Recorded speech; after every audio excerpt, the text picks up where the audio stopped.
تو آپ دیکھیں کہ اسلام نے مذہبی جبر قتال کے ذریعے ختم کیا، تو آج جناب پوری دنیا کے اندر ہر شخص کو مذہبی آزادی ہے۔ اب یہ نہیں کہ پاکستان کا اگر پرائم منسٹر مسلمان ہے تو ساری رعایا جو ہے وہ ضروری مسلمان ہو، ایسا نہیں ہے۔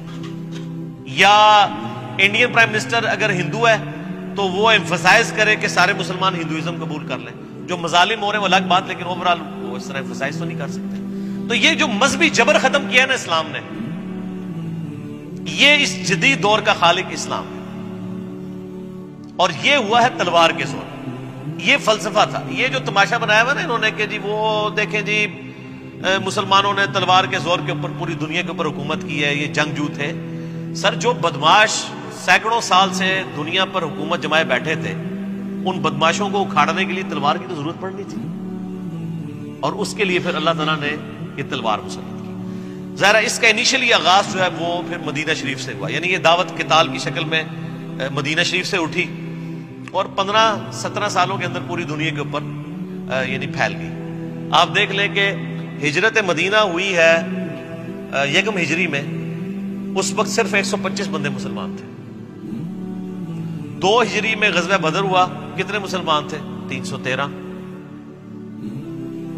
3 ہجری میں غزوہ احد ہوا، کتنے مسلمان تھے؟ 1000۔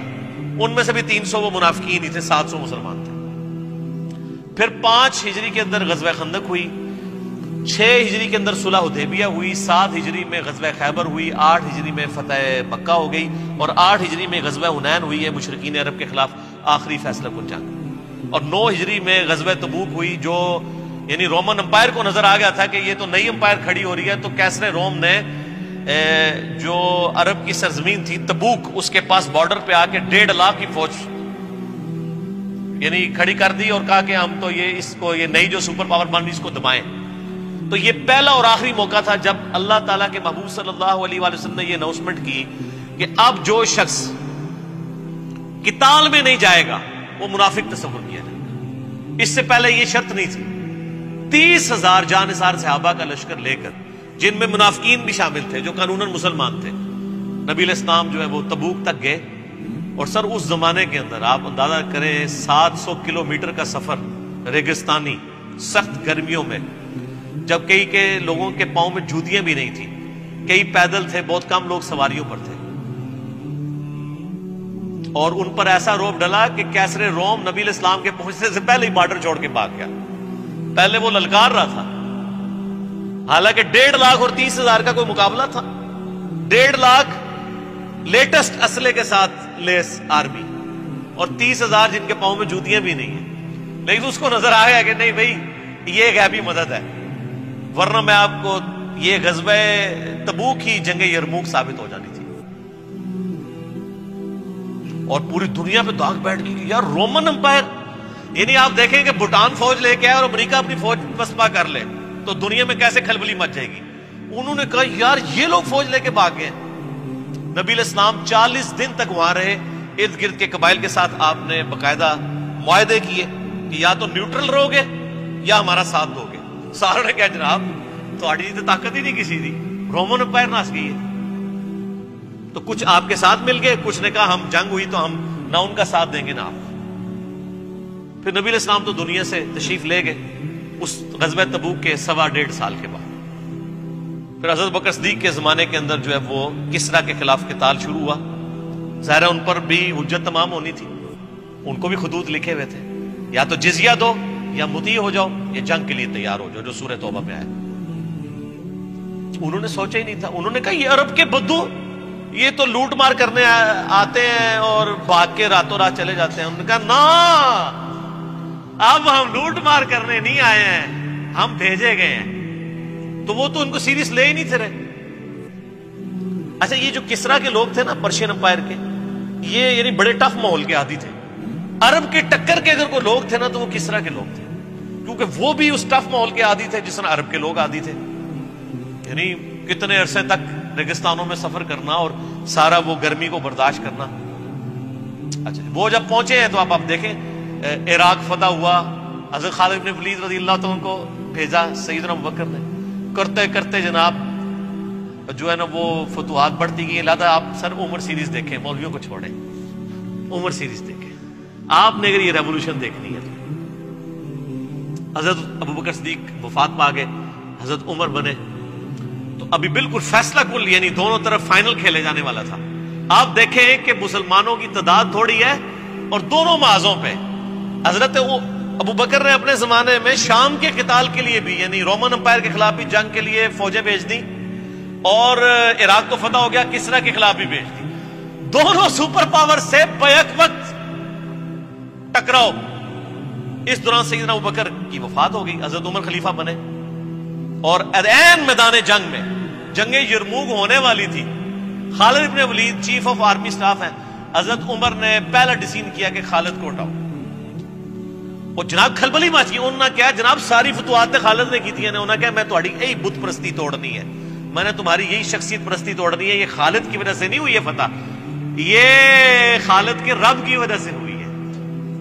سر آپ سوچ سکتے ہیں کہ بالکل فائنل میچ کے اندر کیپٹن کو ہٹا دیا جائے. یہ حضرت عمر کا کانفیڈنس تھا. ابو عبیدہ ابن جراح کو بھیجا یرموک کے لیے, اور 4 دن تک جنگ جاری رہی. اللہ تعالیٰ نے مسلمانوں کو فتح دی. اور جو کیسر تھا, رومن امپائر کا جو ہیڈ, جو صدیوں سے وہاں بیٹھا ہوا تھا شام کے اندر, بیت المقدس کو انہوں نے مین سٹی چھوڑ کے چلا گیا, وہاں سے دوبارہ نہیں آ سکا. اور دوسری طرف اس کے فوراً بعد اسی سال میں, جس سال یہ یعنی یرموک ہوئی ہے نا, یہ 17 ہجری کے اندر, اسی سال جنگیں جو ہے وہ قادسیہ بھی لڑی گئی. اب ظاہر مسلمان پر فوج تھوڑی تھی. قادسیہ اصل میں ایک مسلمانوں کا امتحان تھا کہ لاکھوں کا لشکر لے کے وہ رستم پہلوان آ گیا. تو پھر حضرت عمر نے باقاعدہ خط لکھا وہاں سے کہ تم وہاں سے فوج جو ہے نا کچھ حصہ یہاں پہ بھی ٹرانسفر کرو, تاکہ, اور یہاں سے اب طے پایا کہ جی اب کس کو قادسیہ کے لیے کس کو لیڈر میں آ جائے. حضرت عمر نے یہ ڈیسیژن کیا کہ میں خود جاؤں گا قادسیہ کے لیے, کیونکہ یہ بہت فیصلہ کن جنگ ہے. یرموک چونکہ مسلمان جیت چکے تھے, تو اس کی وجہ سے جو پرشین امپائر ہے اس پہ روب پڑ گیا تھا کہ جناب امریکہ تو نس گیا جائے, ہوں رشیا کی واری ہے. تو رشیا تو روب پہ گیا, جس طرح آج رشیا اور امریکہ. سیدنا عمر نے کہا میں خود جاؤں گا. حضرت علی نے کہا کہ نہیں, نہ آپ نے نہیں جانا. سر یہ نام پتہ نہیں کہاں کہاں ہے. ان کا حضرت آپ کو کچھ ہو گیا تو پیچھے کیا بنے گا. اگر خدا نہ خواستہ مسلمان قادسیہ میں شکست بھی کھا گئے تو آپ پیچھے تو ہوں گے نا. ہم اور عرب قبائل کو جمع کر کے نئی کھیپ روانہ کر دیں گے, ایک اور فیصلہ کو جنگ لڑ لیں گے, اور اگر آپ شہید ہو گئے تو مسلمانوں کا شرازہ بکھر جائے گا. اور سر یہ سیم جو خطبہ ہے نا, یہ نہج البلاغہ میں بھی شیعہ کی کتاب کے اندر موجود ہے, جو میں نے HD کیمرے میں دکھایا. تو سیدنا عمر پھر رک گئے. پھر مشورہ ہوا کس کو بھیجا جائے. اب باقی سینئر صحابہ بھی تیار تھے حضرت علی جانے کے لیے. باقی حضرت عمر جو ہے نا وہ سینئر لوگوں کو اپنے سے دور نہیں کرتے تھے. وہ کہتے تھے نہیں تم لوگ تو مجھے مشورہ دینے والے ہو, تم کو تو میں تمہیں یہاں سے نہیں جانے دینا. بہرحال طے پایا کہ جی یہ جناب شیروں کے مقابلے کے لیے شیر کو بھیجا جائے گا. سعد ابن ابی وقاص, سعد شیر کو بھی کہتے ہیں نا عربی میں, شیر کو بھیجا جائے. سعد ابن ابی وقاص رضی اللہ تعالیٰ, نبی علیہ السلام کے ماموں بھی تھے رشتے میں, یعنی وہ نانکے خاندان سے رشتے میں معمول ہے. سعد ابن وقاص کو حضرت عمر نے بھیجا, اور پھر ساتھ ایک خط بھی پیچھے سے روانہ کیا کہ ساتھ اس بات پہ نہ کرنا کہ تو اللہ کے نبی کا ماموں ہے. یاد رکھنا اللہ کا کوئی رشتہ دار نہیں. ہائے ہائے, اللہ کا کوئی رشتہ دار نہیں ہے. خدا کے ساتھ کمٹمنٹ شو کرنی ہے, اپنی بزدلی نہیں دکھانی. اور پھر سر سعد ابن ابی وقاص اگرچہ وہاں جا کے بیمار ہو گئے, قلعے میں تھے, خود تو لڑ نہیں سکے, لیکن پوری پلاننگ انہوں نے کی. 4 دن کے اندر اللہ تعالیٰ نے مسلمانوں کو جنگ قادسیہ میں فتح عطا فرمائی. 8,500 مسلمانوں کی قربانی سے 8,500 مسلمان شہید ہوئے, اور ڈیسائسو جنگ تھی.